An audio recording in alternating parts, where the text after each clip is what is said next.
waggaa lamaan dabre kana waggaa lamaan dabre eeganii dhaabee booda itti hasaasaatiin ture. Amma immoo itti iyyuun eegale. Itti iyyinee itti lallabnee dhaga'uu baannaan iyyisuutu illee dhufaa jechuudha. Kana beekuu qaba namni.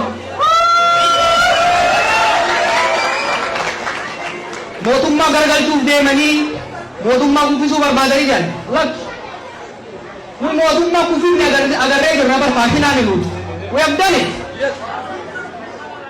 Kuffisuu barbaadan har'a gaafa muuxannoo qabnu dhiisi. Gaafa tiyoorii qofa qorannee iyyuu lafaan geenye agarsiifnee jirra. Nu har'a akeeka mootummaa kuffisuu jedhuun ni deemaa jirru. Mootummaan ofii kufaa jirti dhiibbaa keenya barbaaddu. Wanni jechaa jirru mootummaan darreen lafa dhahee jirtu kun akka nurratti hin qubnaan lallabu jirra. Akka nurratti hin qubne. Mootummaa maqaa Oromoo baallattee maqaa Oromoo nyaatti.